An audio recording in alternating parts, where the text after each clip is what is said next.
Igualdade é uma palavra importante nos nossos dias. A base da igualdade vem da instrução, da lei, da parte do próprio Deus. Por isso, em Provérbios 22, a Bíblia vai nos dizer que o pobre e o rico têm uma coisa em comum. Foi Deus que fez os dois. Isso é tão importante porque nós não valorizamos uma pessoa por aquilo que ela tem ou que ela parece ter. As pessoas têm dignidade, têm valor igual porque são criadas por Deus. Somente com base naquilo que Deus nos ensina, vamos valorizar a todos e vamos descobrir o que é de fato igualdade.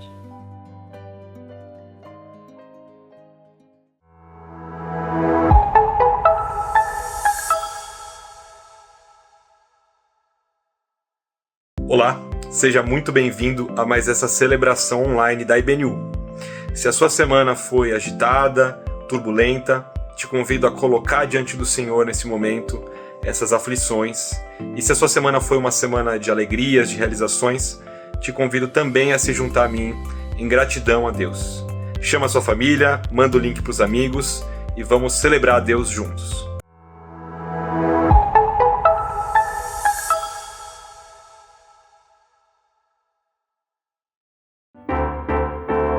Gostaria de convidá-los a adorar ao Senhor junto conosco nessa manhã. Que Ele seja o nosso convidado para esse momento de louvor e adoração. Que toda a honra, toda a glória e todo o louvor sejam dados a Ele, e somente a Ele. Vamos louvar juntos.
Nesse momento de gratidão, eu sou muito grato pela família.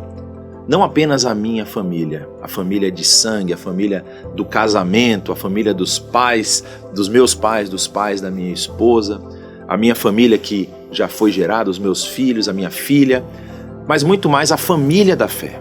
A família que Deus colocou na nossa vida, a família que Deus aproximou de nós e para que nós pudéssemos caminhar juntos nas dificuldades dos enfrentamentos que nós temos na nossa vida. Eu agradeço demais a Deus pela família estendida, a família em Cristo Jesus. E convido você também a fazer isso hoje. Pense nas pessoas que estão ao seu redor. Talvez você está vivendo um momento de isolamento, um momento de dificuldade.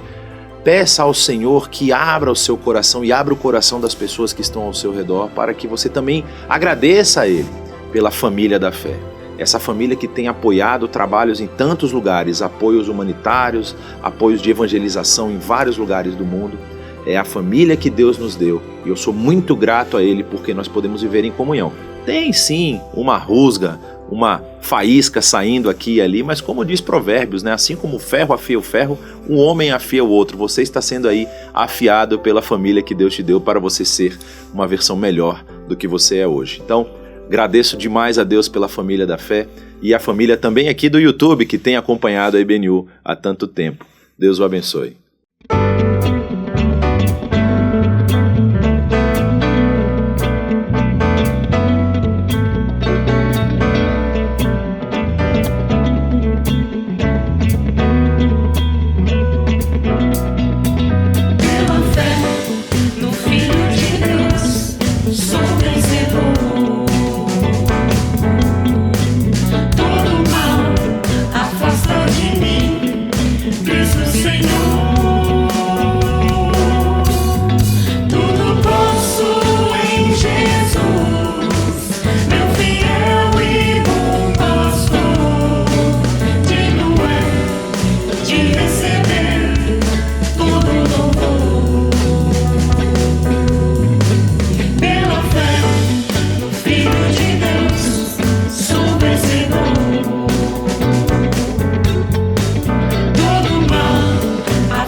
Agora um momento muito precioso da gente colocar diante de Deus coisas que têm afligido o nosso coração, alguma ansiedade ou situação que foge do nosso controle.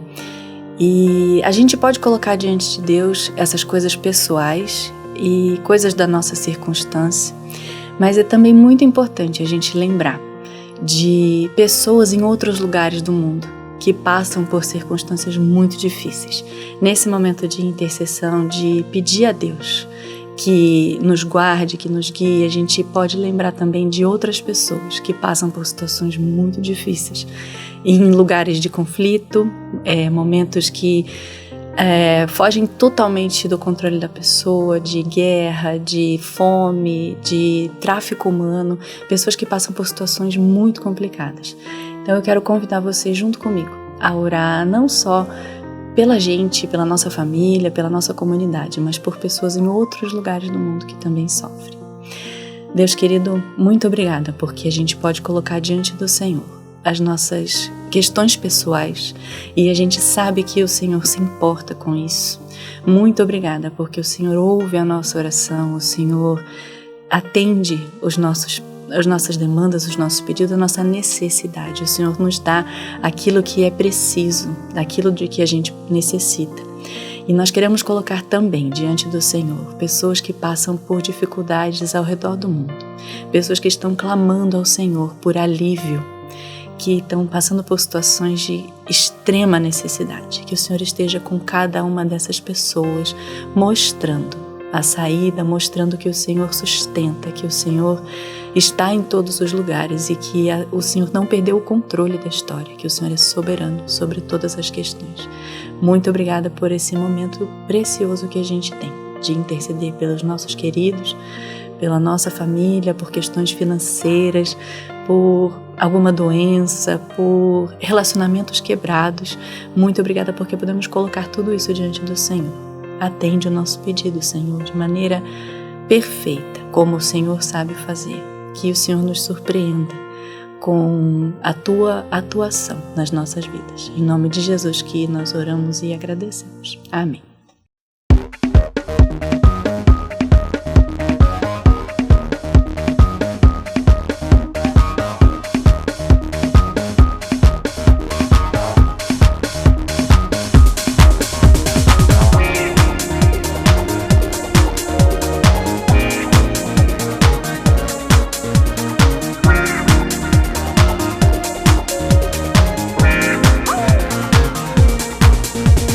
Vejo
Injustiça causa indignação.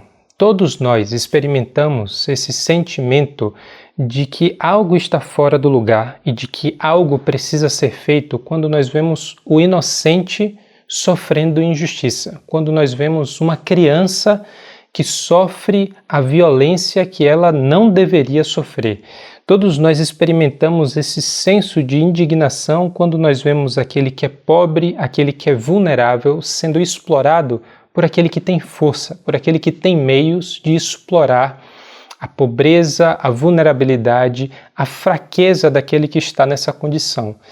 Esse senso de que as coisas não deveriam ser assim, esse senso de que a justiça precisa ser feita está profundamente plantada no nosso coração. A gente não consegue dar de ombros para essa realidade quando nós vemos esses fatos acontecendo, seja conosco, seja com outras pessoas. E isso é tão presente no nosso coração quanto é recorrente na Bíblia. Se você olhar para as Escrituras, desde o primeiro livro até o último livro do cânon cristão, a gente percebe que a preocupação com a justiça é algo muito recorrente nas Escrituras, tanto na relação de Deus com os homens, quanto na relação dentro da humanidade. Por exemplo, Gênesis, capítulo 15, versículo 6. Abraão creu no Senhor e isso lhe foi creditado como justiça. Um pouco mais para frente, ainda na Torá, no livro de Deuteronômio, a gente tem a ordem do Senhor: façam o que é justo e bom perante o Senhor, para que tudo lhe vá bem. Deuteronômio, capítulo 6, versículo 18. No Saltério, livro da espiritualidade, aquilo que a gente imagina às vezes que só vai tratar dos sentimentos do coração, a gente percebe que existe uma grande preocupação com a justiça, pois o Senhor é justo e ama a justiça. Os retos verão a sua face. Salmo 11, versículo 7. E quando a gente pula para o Novo Testamento, talvez você pudesse pensar: agora chegou o tempo da graça, por isso não existe tanta ênfase ou tanta preocupação com a justiça. Mas isso não é verdade. Um dos textos mais importantes do Novo Testamento, a carta de Paulo aos Romanos, afirma o quê? Porque no Evangelho é revelada a justiça de Deus. Uma justiça que do princípio ao fim é pela fé. Como está escrito, o justo viverá pela fé. Essa frase que é emblemática em Romanos e que na verdade é uma citação de Abacuque, capítulo 2, versículo 4, mostra pra gente como no coração da convicção dos cristãos do primeiro século estava essa noção de que o Evangelho é a manifestação da justiça de Deus, uma justiça que do princípio ao fim é pela fé.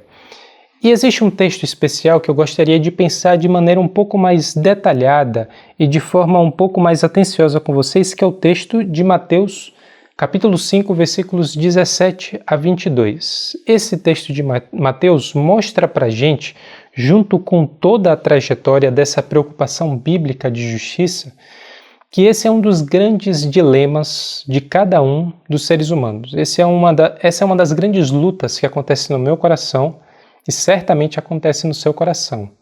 Mesmo muitas vezes desejando fazer aquilo que é mal e que a gente sabe que é mal, nós não conseguimos nos afastar completamente da necessidade do que é justo e do que é bom. Nós desejamos muitas vezes cumprir o que sabemos que não devemos, mas temos o prazer naquilo que é mal. Mas, por outro lado, esse mesmo coração se inclina de uma forma que ele não pode corrigir para aquilo que é justo. A indignação permanece lá. A noção de que o que é bom, a noção daquilo que é justo, a noção do que deve ser feito continua profundamente instalada no nosso coração. Por isso eu convido você a ler Mateus capítulo 5, versículo 17 até o 22 comigo, que diz assim: Não pensem que vim abolir a lei ou os profetas. Não vim abolir, mas cumprir. Digo-lhes a verdade, enquanto existirem céus e terra, de forma alguma desaparecerá da lei a menor letra ou o menor traço, até que tudo se cumpra. Todo aquele que desobedecer a um desses mandamentos, ainda que dos menores, e ensinar os outros a fazerem o mesmo, será chamado menor no reino dos céus. Mas todo aquele que praticar e ensinar estes mandamentos será chamado grande no reino dos céus. Pois eu lhes digo que se a justiça de vocês não for muito superior à dos fariseus e mestres da lei, de modo nenhum entrarão no reino dos céus. Vocês ouviram o que foi dito aos seus antepassados: não matarás. E quem matar estará sujeito a julgamento. Mas eu lhes digo que qualquer que se irá contra seu irmão estará sujeito a julgamento. Também qualquer que disser a seu irmão racá será levado ao tribunal. E qualquer que disser louco corre o risco de ir para o fogo do inferno. Nós temos dois eventos na história da salvação que inauguram um novo mundo, que inaugura uma nova forma de vida, uma nova natureza, que é a crucificação e a ressurreição de Jesus. Esses dois eventos sopram o fôlego de vida em cada um de nós que fomos feitos novas criaturas, em cada um de nós que recebemos, a partir de Jesus, o poder de sermos chamados filhos de Deus, crucificação e ressurreição. E junto com esses eventos existe uma ordem muito clara de Jesus, que está no fim do Evangelho de Mateus. A gente leu aqui parte do começo desse Evangelho e lá no capítulo 28 a gente tem uma ordem muito clara que é: vocês devem ir por todas as nações, fazer discípulos, batizando-os em nome do Pai, do Filho e do Espírito Santo e ensinando-lhes a obedecer tudo o que eu lhes ordenei. Mateus capítulo 28, versículo 18. Isso define aquilo que é a nossa missão, isso define aquilo que nós fazemos como nova criatura, aquilo que fazemos como corpo de Cristo. Mas uma pergunta muito importante é: o que é que ele ensinou? Se a gente tem como missão ensinar pessoas de todas as nações a obedecer aquilo que ele ensinou, o que é que ele ensinou? Certamente o evangelho todo de Mateus é dedicado a isso. Certamente os 4 evangelhos, as cartas de Paulo, o Novo Testamento e de certa forma todo o Antigo Testamento é dedicado a responder essa pergunta. Mas existe uma forma muito mais direta e talvez muito mais concisa de compreender qual é o caráter do ensino de Jesus, qual é o resumo de tudo aquilo que ele nos ensinou e qual é o manifesto que caracteriza esse novo reino que ele inaugurou. É isso que a gente encontra em Mateus capítulo 5, 6 e 7, aquilo que tradicionalmente ficou conhecido como o Sermão do Monte. Esses 3 capítulos são muito importantes para todo mundo que se pergunta o que é que define o ensino de Jesus, o que é que está no coração do ensino do Evangelho. E quando a gente abre a Bíblia nesse primeiro capítulo do Sermão do Monte, Mateus capítulo 5, a gente vê que Jesus usa uma imagem muito vívida, usa uma comparação muito especial para se referir aos seus discípulos. Vocês são o sal da terra e a luz do mundo. Não se pode esconder uma cidade edificada sobre o monte. Vocês devem fazer as boas obras para que os homens vejam e glorifiquem ao Pai que está nos céus. A gente percebe que nós fomos enviados por Jesus com uma missão não só de anunciar as boas novas do Evangelho, mas manifestar esse novo mundo, manifestar essa nova criação. Se esse é o ensino de Jesus e se essa é a nossa missão ou parte da nossa missão, uma outra pergunta que a gente se faz é: tudo bem, como é que a gente faz isso? Como é que a gente é sal da terra e luz do mundo? E parte da resposta é justamente aquilo que está em Mateus capítulo 5, versículos 17 até o 48. A gente leu apenas parte dessa passagem, a gente leu do 17 ao 22, mas dos versículos 17 ao 48 a gente tem uma continuidade daquilo que é o argumento de Jesus, daquilo que é a explicação de Jesus a respeito do reino de Deus, ou do reino dos céus, como é chamado aqui no Evangelho de Mateus, que ele está inaugurando.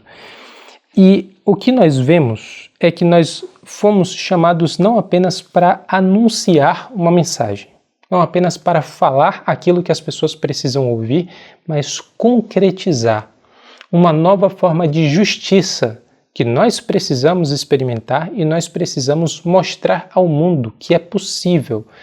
E nós precisamos mostrar ao mundo não só que é possível, mas que isso se tornou possível a partir da pessoa de Jesus. é muito importante que a gente entenda que a nossa missão, é muito importante que a gente compreenda que aquilo que a igreja foi chamada para fazer é manifestar uma nova forma de justiça, uma nova forma de estabelecer a relação com Deus e a relação com o nosso próximo, que era absolutamente impossível antes de Jesus e desconhecida por todos os seus contemporâneos.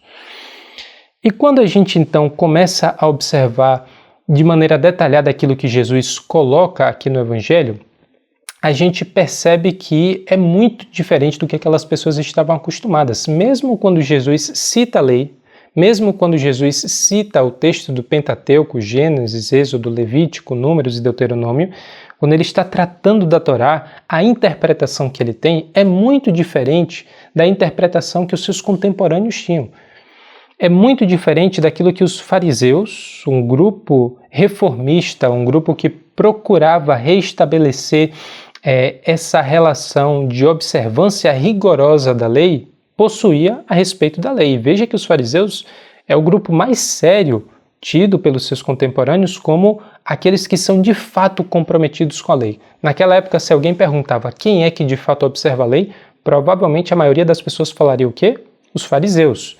E não só os fariseus como esse grupo de reformadores do judaísmo da época, mas também os mestres da lei. Os mestres da lei que há muito tempo era tido como aquele que era o burocrata e ao mesmo tempo o especialista da lei, aquele que se preocupava em interpretar como colocar a lei em prática, os aspectos concretos de como tornar aquilo que estava escrito na realidade concreta na vida das pessoas. O fato é que os mestres da lei, ou muitos dos mestres da lei, também eram fariseus.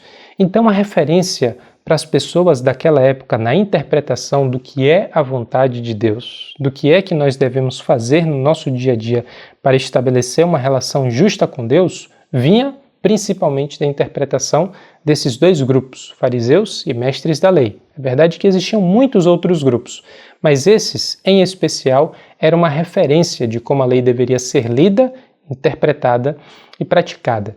Mas Jesus bate de frente com essas pessoas. Jesus propõe uma interpretação muito diferente do que eles estavam acostumadas.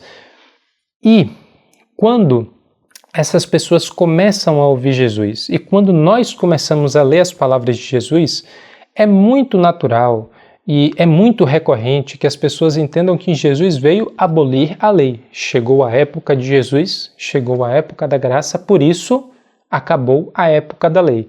Por isso, a lei deixa de ter qualquer tipo de autoridade. E mais do que isso, a lei deixa de ter qualquer tipo de valor normativo para como nós conduzimos a nossa vida. Muitas pessoas ouvindo Jesus devem ter compreendido que ele veio estabelecer uma nova lei, completamente diferente de tudo aquilo que aconteceu antes dele. É como se Jesus tivesse vindo romper com Moisés e substituir Moisés. E veja como essa é uma leitura equivocada, mas recorrente. Veja como essa é uma leitura que, talvez, lendo Paulo de forma apressada, você também possa chegar. Eu certamente já pensei isso em muitos momentos. Aquilo que Paulo está colocando na carta aos Romanos, aquilo que o autor de Hebreus está escrevendo é que Jesus veio para anular absolutamente a lei. E o que é que Jesus coloca aqui em Mateus capítulo 5, versículo 17? Não pensem que vi abolir a lei ou os profetas. Não vim abolir, mas cumprir. E aí a gente volta para várias perguntas que talvez a gente pensasse que já tinha respondido. Como é que a gente entende isso? Se Jesus veio para cumprir a lei, então nós também devemos cumprir, certo? De certa forma, é inevitável dizer que sim. Mas se nós viemos ou devemos cumprir essa lei ainda mais rigorosamente do que os fariseus e os mestres da lei, então nós somos judeus na mesma acepção que aquelas pessoas já eram judeus, certo? Talvez você possa chegar a essa conclusão também. Então não era necessário que Jesus morresse e ressuscitasse, certo? Errado. Claramente essa não é a forma como o Novo Testamento trata a questão. Então como é que a gente responde essas mesmas perguntas sem chegar a essa conclusão equivocada? Veja que Jesus está usando aqui uma palavra muito específica, abolir. E a palavra abolir, katalio, no grego, por que o grego aqui é importante? Porque ela tem uma compreensão naquele contexto que até não é tão diferente da maneira como a gente usa hoje, de que Jesus ele não veio minar todo o sistema legal. Ele não veio anular tudo aquilo que veio antes dele. O que está em questão não é se Jesus praticava ou não a lei. O que está em questão não é se Jesus ensinava ou não a lei. O que está em questão nesse texto é se Jesus veio abolir ou dar continuidade à lei. Ele veio abolir ou veio transformar a lei de alguma forma. Por isso, veja, e isso é muito importante, que a polêmica em questão é como é que fica a lei a partir daquilo que Jesus está ensinando, mas principalmente aquilo que Jesus está fazendo e o que está sendo feito sobre o corpo e sobre a vida de Jesus. E o contraste que a gente enxerga, a palavra que estabelece o contraste é: eu não vim abolir, mas cumprir. E cumprir é uma palavra muito recorrente em Mateus, que é plerou. A palavra plerou é cumprir nesse sentido de preencher, preencher completamente. Só que cumprir e preencher talvez não transmita para a gente o mesmo significado que transmitia para os ouvintes de Jesus, para os primeiros leitores do Evangelho de Mateus. Em todo o Evangelho de Mateus, essa palavra tem o significado de trazer à existência a realidade para a qual as Escrituras apontavam. Quando Jesus, na sua conversa com João Batista, quando ele vai ser batizado, fala que é importante que ele seja batizado para que se cumpra toda a justiça, em vários momentos Mateus repete essa expressão, para que se cumpra a justiça, os profetas e a lei, é nesse sentido de que, para que a realidade que a lei, os profetas e a justiça estava apontando se concretize. Quando Jesus usa a palavra cumprir, plerou, ele está dizendo que aquilo que estava sendo anunciado por todos esses profetas, aquilo que estava sendo apontado pela lei, deve agora se tornar realidade. Por isso, Jesus veio cumprir a lei nesse sentido. Mas a lei apontava para alguma coisa? É um pouco estranho a gente pensar na lei dessa forma. A gente pensa assim sobre os profetas. A gente pensa assim sobre as profecias. A profecia apontava para um evento, uma realidade que deveria acontecer, que deveria se concretizar. A Bíblia fala sobre muitos momentos futuros e por isso a gente lê e compreende mais facilmente que eles estavam apontando para alguma coisa. Mas a lei não. A lei é o que estabelece o que a gente deve fazer hoje porque é certo ou o que a gente deve deixar de fazer porque é errado. A lei é o que estabelece o que é que Deus está esperando que a gente faça e que Deus vai nos punir se a gente não faça. Muitas vezes é assim que a gente compreende a lei. Muitas vezes é assim que a gente entende a função da lei, a função da Torá. Mas veja que essa não é a compreensão bíblica de forma geral e essa não é a compreensão de Jesus em particular a respeito desse assunto.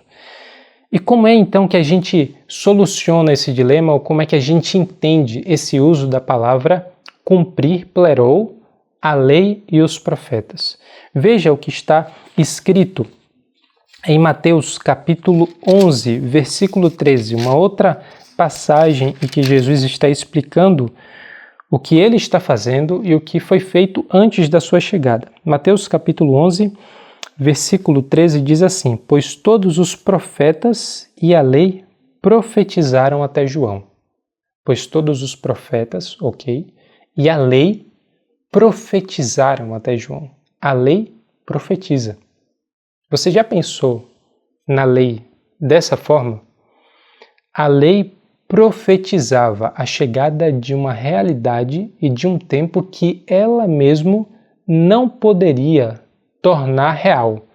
Ela apenas ansiava. Muitas vezes a lei é tratada no Novo Testamento como tendo um desejo. A lei é tratada no Novo Testamento como tendo uma intenção própria. É claro que a gente sabe que esse conjunto dos 613 mandamentos que a gente encontra na Torá não é uma pessoa, mas nos ajuda a entender que ela tem uma intenção. Nos ajuda a entender que Deus, que estabeleceu a lei, fez isso com um propósito. E esse propósito era um propósito que não se encerrava, não acabava com a própria lei, que não era tornado verdade e possível com a própria lei. Ela apontava para a chegada de alguém. Ela apontava para a chegada desse Messias que tornaria real aquilo que a lei sempre desejou, mas nunca conseguiu fazer. Por isso, quando Jesus está afirmando para a gente que ele veio cumprir a lei, plerou, ele está dizendo, chegou o tempo. O tempo e o momento que a lei sempre esteve preparando o povo, sempre esteve revelando a vontade de Deus, mas não revelando como a última palavra de Deus, esse tempo e essa palavra chegou. Veja como a lei está intimamente relacionado com a palavra, a manifestação do que pode ser compreendido a respeito de Deus e a respeito da vontade de Deus. E Jesus, principalmente no Evangelho de João, é tratado como o Logos, a palavra viva. Aqui está aquele que é maior do que Moisés. Aqui está aquele que é maior do que Abraão, que mesmo antes da lei creu, e isso lhe foi acreditado como justiça. Por isso, quando a gente está olhando para Cristo, a gente está olhando para a revelação definitiva do Pai, a gente está olhando para a encarnação do próprio Deus e a gente está percebendo que a Torá nunca foi dada como a última palavra de Deus. A gente olha para o tempo do cumprimento como sendo esse tempo do Messias. Mas, ao mesmo tempo, Jesus não coloca a lei de lado. Jesus não desconsidera tudo o que aconteceu antes dele. Novamente, Jesus faz o que a lei sempre desejou, mas não conseguiu fazer. A lei e os profetas não são abolidos. Por isso que essa explicação muito clara de Jesus também precisa ser compreendida por nós. Se Jesus não veio descontinuar com a lei, então o que é que ele veio fazer? Ele veio cumprir aquilo que a lei sempre desejou fazer. Mas, se ele veio realizar essas coisas, o que é que isso significa na prática? De que forma agora a gente se relaciona com essa lei que sempre foi a diretriz e que sempre foi a norma que orientou o povo durante séculos? Como é que a gente entende que essa realidade que era tão aguardada alterou as coisas? De que forma nós hoje nos relacionamos com a lei e de que forma a gente entende que a pessoa de Jesus alterou a maneira como a gente cumpre aquilo que é justo? De que forma a gente coloca na prática da ação do dia a dia aquilo que Deus desde o começo revelou que era a sua vontade, fez isso por meio de muitas pessoas, fez isso por meio da lei, fez isso por meio dos profetas e agora está fazendo por meio de Jesus. E a gente percebe que a nossa função é muito importante. Veja que Mateus 5, 17 até o versículo 48 é um texto muito curto. A Torá, por outro lado, tem 613 mandamentos, 5 livros inteiros dedicados a contar a história do surgimento de todas as coisas, mas em boa parte em revelar a lei, em boa parte em explicar o que a lei implicava e significava. Mas Jesus fala a respeito da lei de uma forma muito breve. E o que é que ele está colocando para a gente? Vocês possuem uma missão. Vocês possuem uma responsabilidade. Eu estou colocando para vocês agora uma nova realidade, mas é função de vocês, meus discípulos, a partir do meu ensino, discernir o significado da lei a partir daquilo que eu fiz, estou fazendo e a partir daquilo que eu estou ensinando. Nós precisamos ler as palavras de Jesus, compreender o seu ensino, compreender aquilo que ele de fato fez e fazer a seguinte reflexão, ter o seguinte raciocínio: de que forma isso altera a minha compreensão a respeito da lei? Nós não estamos mudando a lei, mas nós estamos mudando a nossa compreensão a respeito daquilo que sempre foi a intenção da lei. Esse ensino de Jesus, a pessoa de Jesus como um todo, é a autoridade final para a nossa compreensão do que é justo, do que deve ser feito. E a partir daí é que nós entendemos a lei. Por isso que a pergunta mais importante não é como é que Jesus se adequou à lei, como é que Jesus se encaixou na lei. A pergunta mais importante é como é que a lei se adequa a Jesus. Por que a lei foi dada sabendo que Jesus sempre foi o propósito final de Deus e da sua revelação. Não é Jesus que se explica em função da lei, mas é a lei que se explica em função de Jesus. Essa é a nossa missão hoje, discernir e ler a Torá. Veja que nós somos cristãos não apenas porque temos o Novo Testamento na sua mão. Nós precisamos dessa longa revelação dos 39 livros que formam a Bíblia hebraica, o nosso Antigo Testamento. Nós precisamos reler a lei. Nós precisamos reler Levítico, reler Deuteronômio, reler o Êxodo e saber que aquilo dali só tem o seu sentido e o seu significado final quando é compreendido a partir do ensino e da pessoa de Jesus. Qual é a intenção de cada uma dessas leis e como é que Jesus revela essa intenção? Isso é nossa missão. Mas Jesus não nos deixa apenas com a responsabilidade, ele mostra como nós devemos fazer isso e nos mostra o que está no coração dessa mudança. Mateus capítulo 5, dos versículos 21 ao 48, ele vai tratar de vários assuntos. A gente leu o começo de um desses assuntos, a gente leu a respeito do homicídio, mas ele vai tratar do adultério, divórcio, juramentos, vingança, o amor aos inimigos. E tudo isso serve como um exemplo, tudo isso serve como fundamento daquilo que nós também precisamos continuar a fazer. Mas a gente deu muita ênfase no versículo 17. Jesus não veio abolir, mas cumprir. Mas logo depois, Jesus fala sobre a necessidade de nós nos mantermos fiéis a esses mandamentos. Eles não vão desaparecer, nem a menor letra, nem o menor traço da lei, até que tudo se cumpra. Mas quando a gente chega no versículo 20, a gente toma um susto. Por quê? No versículo 20 ele diz que se a nossa justiça não for muito superior à dos fariseus e à dos mestres da lei, de forma nenhuma nós entraremos no reino dos céus. Como é que a gente entende isso? Jesus acabou de dizer que não vai desaparecer nenhuma letra, nenhum traço da lei. Então significa que nós temos não só que cumprir a lei, mas cumprir ainda mais rigorosamente que os fariseus, ainda mais rigorosamente do que os mestres da lei. Isso é praticamente impensável. Essas pessoas não só tinham lido e interpretado ao seu modo os mandamentos da lei, mas tinham construído todo um sistema legal em torno da lei. Se Deus exigia algo, eles exigiam algo ainda mais pesado, exigiam algo ainda mais detalhado, eles eram ainda mais aparentemente exigentes do que o próprio Deus. Certamente Jesus não está dizendo que a gente deve ser como os fariseus, só que mais fariseu do que os fariseus. O que Jesus está colocando para a gente é que ele não nos apresenta simplesmente um novo código de conduta. O Sermão do Monte não é uma série de regras e de leis que a gente deve seguir tintim por tintim e acreditar que isso aqui é apenas um novo código de conduta que substitui a lei. Por quê? Jesus está falando que nós não devemos ser justos no mesmo sentido que os fariseus. A nossa justiça deve ser muito superior à justiça dos fariseus. E quando Jesus vai tratar disso, ele cita o Antigo Testamento. Veja que Jesus não está se contrapondo simplesmente ao que os fariseus ensinavam em ponto final. Não. Ele está dizendo, vocês ouviram o que foi dito aos seus antepassados. E quando ele fala o que foi dito aos antepassados, ele cita parte dos 10 mandamentos. Ele cita parte da Torá. Só que, quando ele cita esses mandamentos, ele cita ao modo que era interpretado no seu tempo, no tempo de Jesus, e como essas interpretações distorceram a intenção da lei. Por exemplo, o divórcio.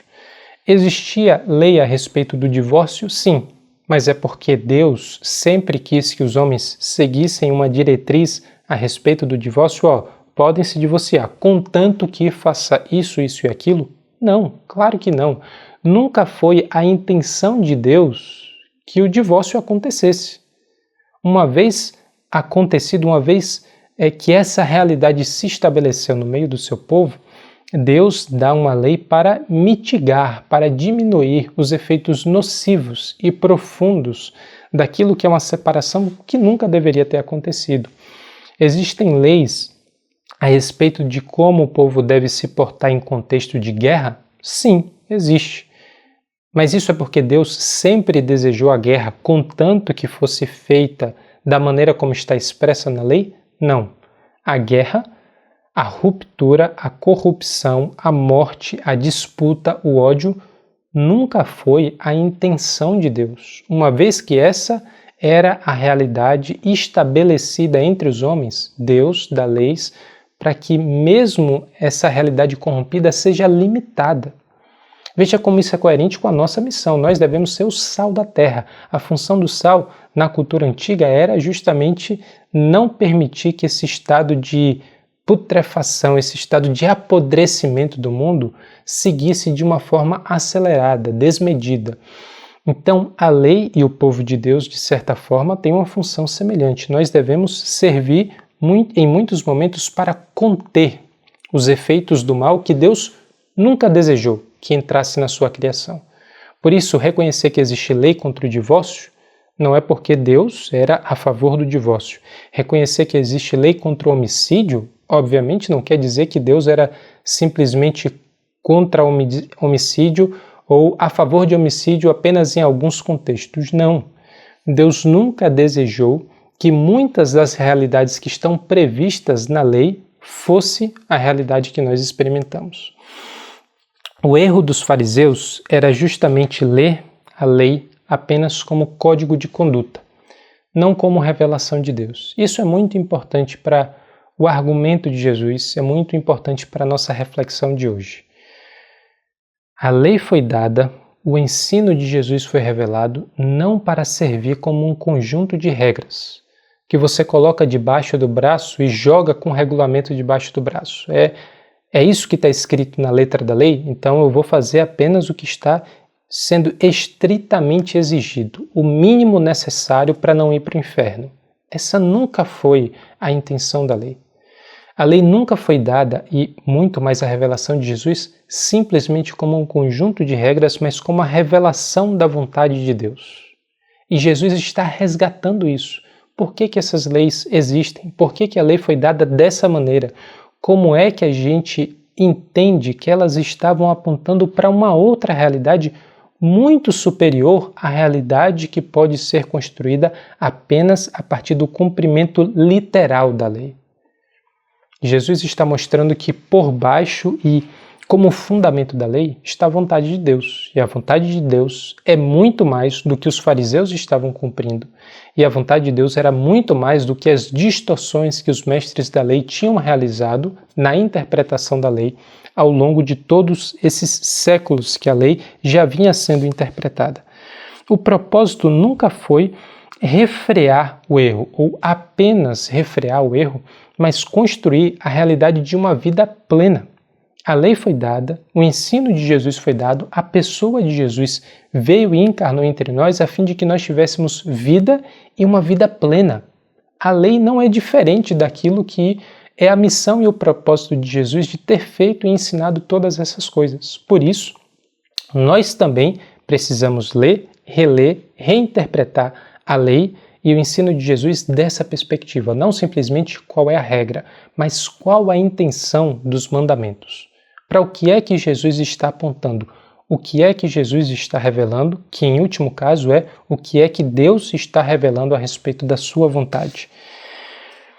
E um dos exemplos que a gente leu, na verdade, o único exemplo desses vários temas que Jesus coloca para a gente é o tema do homicídio. Veja como esse é o primeiro tema que Jesus coloca e é muito representativo do que ele está tratando aqui. Por quê?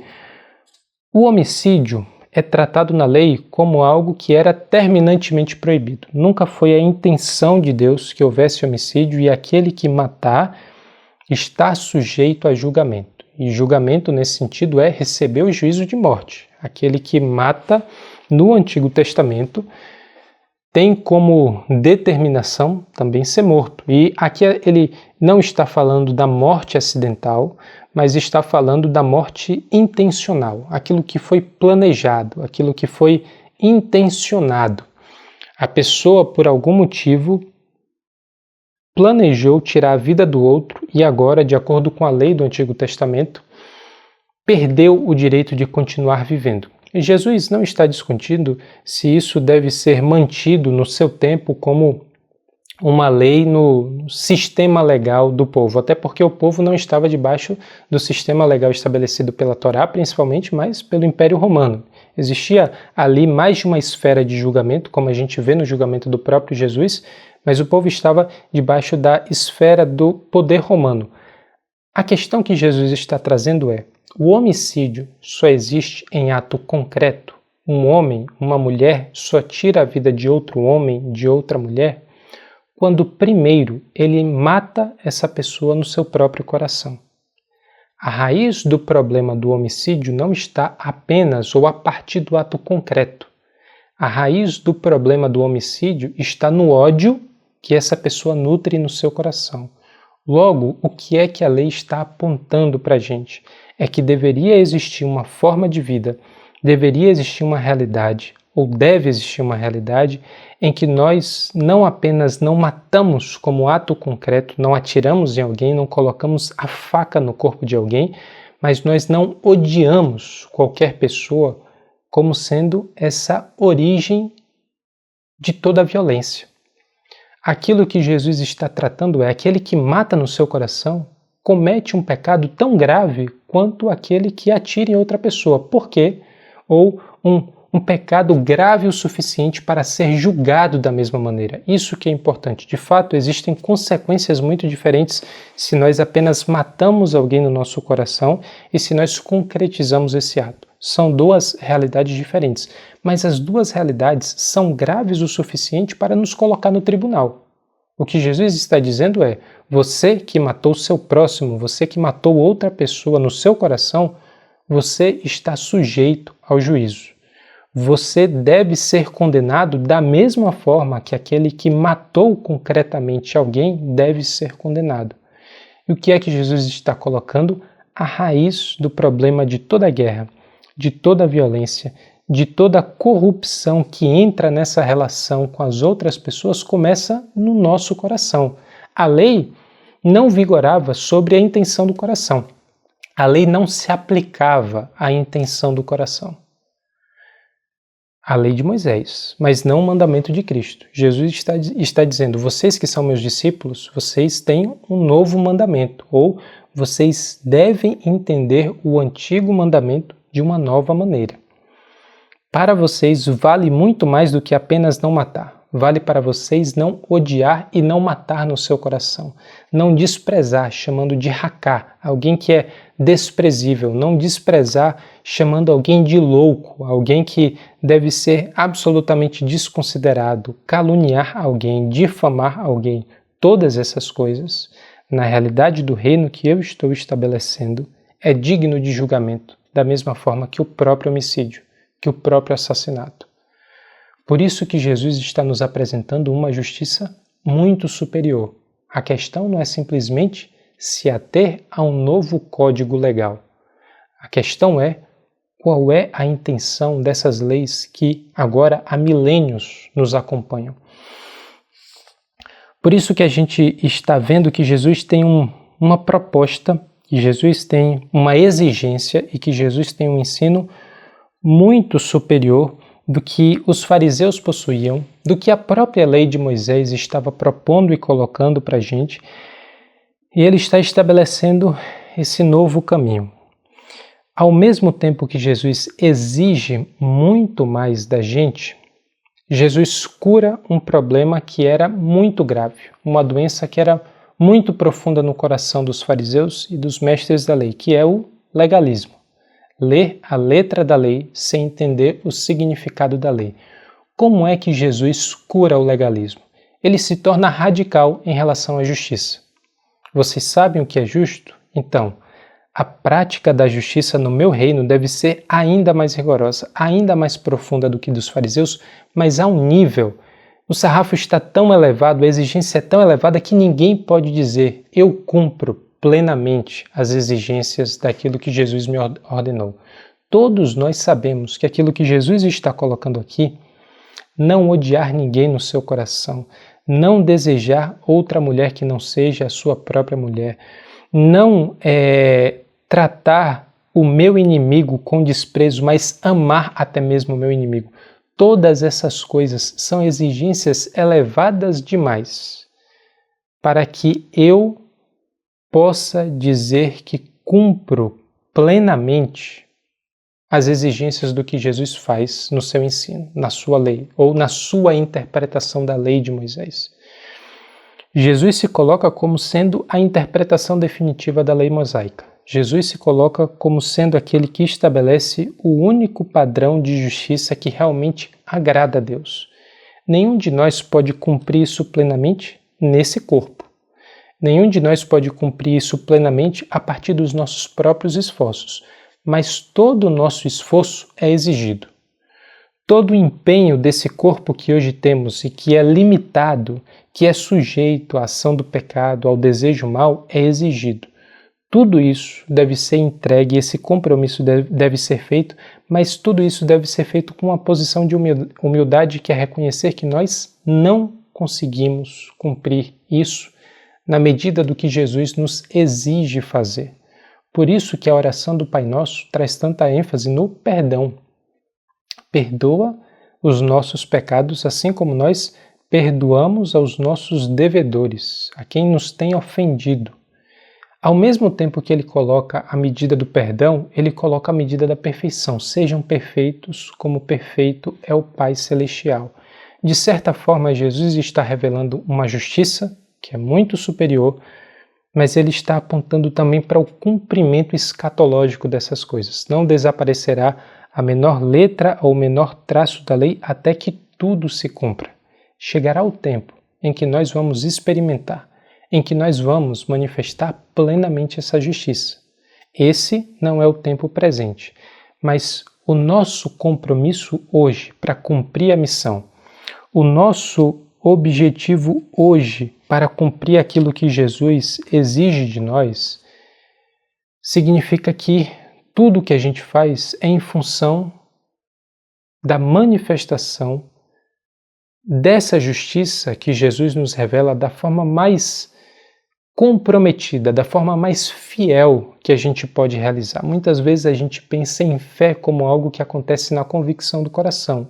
Mas não é só isso. Fé é também fidelidade.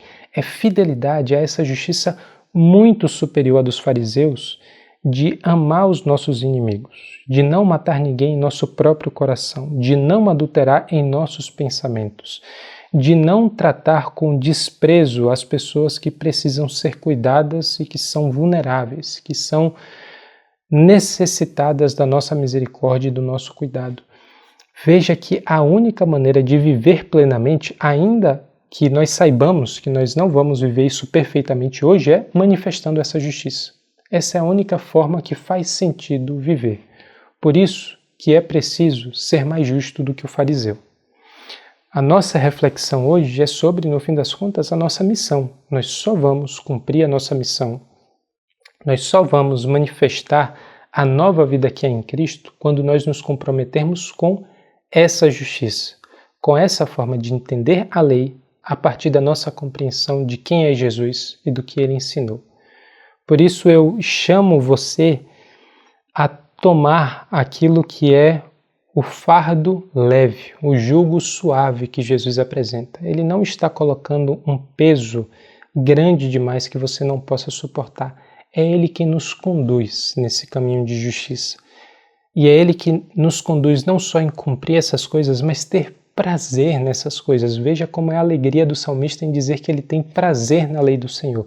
Nós temos prazer, alegria naquilo que é a revelação da lei de Cristo. Nós percebemos que quando nós cumprimos essas coisas, nós experimentamos a vida de uma forma muito mais plena, de uma forma muito mais rica, de uma forma muito mais significativa do que qualquer outra proposta, caminho ou justiça poderia nos dar. Por isso eu chamo você a ser fiel no cumprimento da sua missão, manifestando essa nova justiça que há em Cristo Jesus. Senhor nosso Deus e Pai, nós agradecemos ao Senhor pela revelação da Tua Palavra. Nós agradecemos pela revelação que é a Palavra Cristo Jesus, que nos mostra o caminho de justiça muito superior a tudo aquilo que nós poderíamos compreender e alcançar pela nossa busca, pela nossa determinação, pelo nosso próprio compromisso. Nós pedimos ao Senhor que nos dê o prazer na lei do Senhor, nos dê o prazer na pessoa de Jesus e na compreensão de como nós manifestamos essa justiça hoje. Eu peço ao Senhor que a lei, os profetas e o Senhor Jesus não sejam letras mortas num livro antigo, mas palavras vivas que nos conduzem por um novo caminho. Em nome de Jesus que nós choramos. Amém.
Ser comunidade do povo de Deus envolve nosso coração, a nossa ação e a nossa contribuição. Nós agradecemos a Deus por tantos queridos na IBNU que têm nos ajudado a proclamar a palavra de Deus, a investir no reino, a apoiar projetos missionários, projetos humanitários. E nesse momento nós queremos solicitar a todos que estão em sintonia com a nossa caminhada que nos ajude por meio das suas ofertas, contribuições, dízimos e doações voltadas para o reino de Deus, que pode ser encaminhada para a IBNU ou para algum projeto especial que nós estamos apoiando. Então nós queremos neste momento agradecer a Deus e nesta hora de celebração e de adoração apresentar essas ofertas e agradecer aqueles que podem nos enviar via Pix ou via QR Code ou por depósito, da maneira que for mais adequada para todos nós. Ofertas que podem vir do Brasil ou do exterior e que certamente serão um caminho de bênção. Deus bondoso, Pai amado, nós te louvamos e te agradecemos pelo teu povo, pela comunidade IBNU, pelos nossos amigos que têm nos ajudado a te servir com os nossos recursos.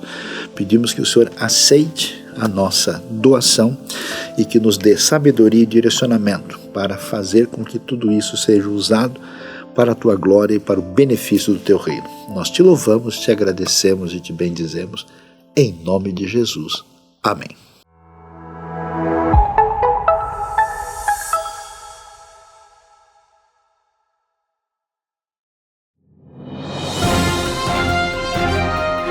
Atenção, aqui é o Luiz Saião, quero convidar você para o dia 9 de fevereiro na IBNU. A partir das 9h30 da manhã nós vamos ter o nosso Projetos do Reino. Vários projetos, ministérios, missão, venha conhecer, venha participar e venha se envolver para fazer diferença. Afinal de contas, somos sal da terra e luz do mundo. Você é convidado a estar com a gente na IBNU. Não se esqueça, domingo, 9 de fevereiro, 9h30 da manhã.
Oi, eu sou Maria Luísa. E eu sou o Manuel. Nós estamos aqui para te contar uma novidade. Vai começar em Atibaia um Geek IBNU. É um pequeno grupo de pessoas que se reúne quinzenalmente para ter um tempo gostoso de comunhão e reflexão sobre a Palavra de Deus.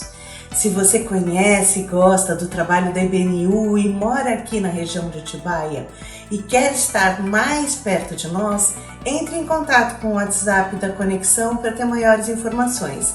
E se você não conhece a IBNU, mas gosta da ideia de entender melhor o que a Bíblia diz, venha nos conhecer. Aqui você vai encontrar gente que gosta de gente e segue a Jesus. Muito obrigado por ter ficado conosco nesse momento todo. Que as músicas cantadas possam ter falado ao seu coração, que a mensagem pregada possa te fazer refletir sobre a Bíblia, sobre Deus, sobre a sua vida, sobre a espiritualidade. Que você possa ter uma semana extremamente abençoada. E eu convido você a continuar sendo nosso parceiro e acompanhando tudo aquilo que nós temos na IBNU, se inscrevendo no nosso canal, ativando o sininho e também seguindo a gente no Instagram e no Facebook. Deus abençoe!